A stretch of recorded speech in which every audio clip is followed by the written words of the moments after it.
जी तो नाजरीन आपको दिखाते चलें कि ये यहाँ पे अभी फ्लैग लगेंगे कतर के। और 18 दिसंबर जो कि आने वाले दिनों में 18 दिसंबर को कतर नेशनल डे बनाया जाएगा, वो यहाँ पे बनाया जाएगा।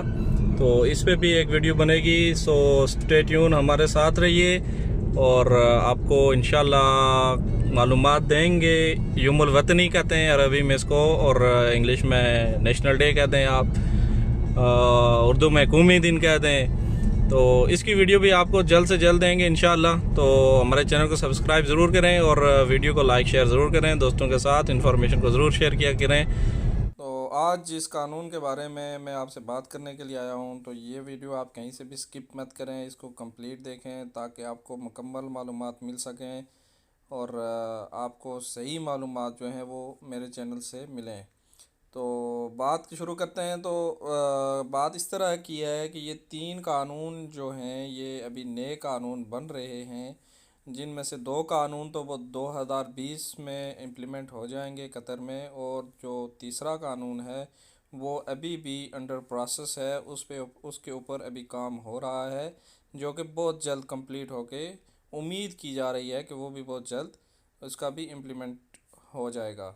बहुत सारे लोगों के सवाल थे कि जो 2020 में नए कानून आ रहे हैं उसमें क्या है, क्या तब्दीलियां की जा रही हैं, और इसके हवाले से बहुत सारी अफवाहें भी गर्दिश में थीं।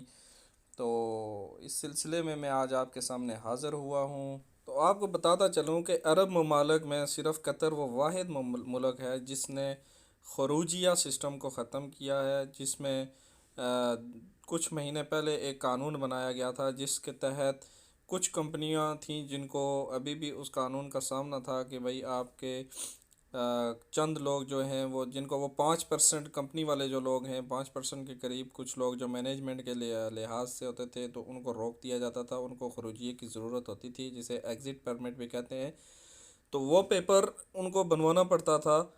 तो बाकी जो थे लेबर थे, जैसे ड्राइवर वगैरह, सर्वेयर वगैरह, यानी कि जो आम काम करने वाले थे, उनको खरूजिए की ज़रूरत नहीं पड़ती थी, जो कि ये कानून पहले से हो चुका है।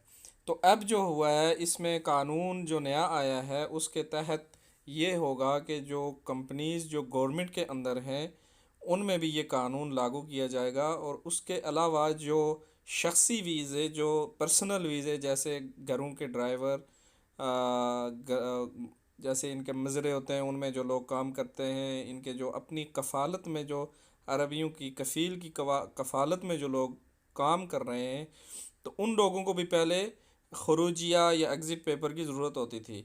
तो अभी 2020 में ये हो रहा है कि इन लोगों को भी उस लिस्ट में शामिल किया जा रहा है जिनको अब एग्ज़िट पेपर लेने की ज़रूरत नहीं होगी, जो आसानी से अपने मुल्क जाने के वक़्त या कतर से बाहर जाने के लिए, किसी भी मुल्क में जाने के लिए उनको एग्ज़िट पेपर की ज़रूरत, अब वो उस चीज़ की के मोहताज नहीं है, वो आसानी से बाकी लोगों की तरह सफ़र कर सकते हैं। तो अब आपको मैं दूसरे कानून के बारे में बताऊं जो कि बहुत ज़्यादा ज़ेर गर्दिश है और ज़ेर बहस है, जिस पे 2020 में जनवरी में इंशाल्लाह पहले महीने में जिसकी तवक्को की जा रही है कि वो उसका इम्प्लीमेंट शुरू किया जाएगा कतर में।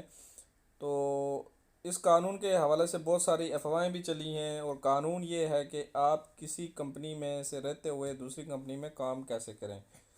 तो पहले का और अभी, पहले से तो अभी बहुत आसानियाँ हो चुकी हैं कि पहले तो बहुत मुश्किलात होती थी दूसरी कंपनी में जाने के लिए, लेकिन कुछ तब्दीलियों के बाद आपको यहाँ पे एक कंपनी से दूसरी कंपनी में जाने के लिए एनओसी की ज़रूरत होती थी, जिसको लामाना पेपर यानी कि अरबी में कहते हैं। और वो अभी तक है, स्टिल अभी तक ये कानून है कि आपको लामाने की ज़रूरत होगी। बहरहाल जो 2020 में अभी तवक्को की जा रही है कि उसमें ये लामना पेपर जो है, जो एनओसी पेपर है, कि एक जगह से दूसरी जगह पे कंपनी को, आपको कंपनी चेंज करने में आसानी होगी, ताकि उसमें ये पेपर ख़त्म किया जाएगा। लेकिन इसमें एक चीज़ आपके जहन में रहनी चाहिए कि किसी भी कंपनी में जब आप जॉब करते हैं, आपका एग्रीमेंट होता है वहाँ पे, तो उसके कुछ कवायद व ज़वाबित होते हैं जिस पे आप साइन करते हैं।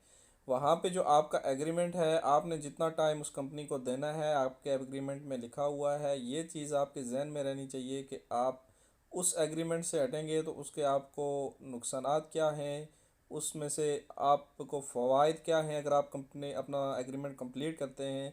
तो ये चीज़ जो है ये बहुत ज़ेर बहस है, और इसमें ये चीज़ नहीं है कि आप एक जगह से छलांग लगाई दूसरी जगह पे, वहाँ पे नहीं सेट हुआ, नहीं जमा काम, तो तीसरी जगह पे, वहाँ पे नहीं तो चौथी जगह पे, यानी कि एक कैंगरो की तरह जंपिंग नहीं होगी। इसमें भी कुछ कवायद व ज़वाबित होंगे जिसको फॉलो करना पड़ेगा, जिसमें अभी बहुत सारी तब्दीलियाँ उम्मीद है कि मुतवक्को हैं।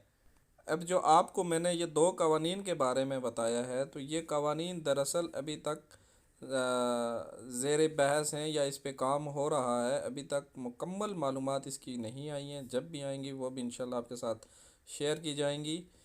हमारे तीसरे कानून जो हैं, वो तीसरे कानून से पहले मैं आपको ये बताना चलूँ कि मेरे चैनल को सब्सक्राइब करें, आपको इन्फॉर्मेशन मिलती रहेंगी, और वीडियो को शेयर भी करें दोस्तों के साथ। मालूमात जो होती हैं वो शेयर करने से किसी का नुकसान नहीं होता, और फ़ायदा उसका भी होगा, आपका भी होगा। तो वीडियो अगर लाइक करते हैं तो आपको पसंद करते हैं तो लाइक कर दें, नहीं तो डिसलाइक कर दें, दोनों चॉइसेस आपके पास हैं। चैनल को सब्सक्राइब ज़रूर करें, बेल को दबाएं ताकि आप नोटिफिकेशन आपको मिल सके जब भी कोई नई वीडियो अपलोड की जाए। लामाना और एनएससी के बारे में मैंने आपको बता दिया। तो ये जब आप एग्रीमेंट किसी जगह पे कंप्लीट करेंगे, अपना एग्रीमेंट आपका मुकम्मल होगा, तो उसके बाद अगर आप कंपनी को चेंज करेंगे तो उस सूरत में आपको पुराने मुदीर या पुराने कंपनी या पुराने कफ़ील से आपको इसकी ज़रूरत नहीं पड़ेगी। आपका एग्रीमेंट ख़त्म हो चुका है तो आप दूसरी जगह पे जाके काम ढूंढ के कर सकते हैं। और तीसरी चीज़ आपको बताता चलूँ कि तीसरा कानून जो है वो ये कम से कम तनख्वाह के हवाले से है, कि हम लोग जो जैसे बाहर से आके यहाँ पे काम करते हैं तो उनके लिए कम से कम तनख्वाह का तयन किया जाएगा कि एक लेबर की तनख्वाह कम से कम कितनी होनी चाहिए। और ये भी अभी तक लगता तो नहीं कि 2020 तक ये हो जाएगा, क्योंकि इसके ऊपर भी अभी काम चल रहा है। तो उम्मीद है कि बहुत जल्द ये भी एक कानून की शक्ल में हमारे सामने आएगा।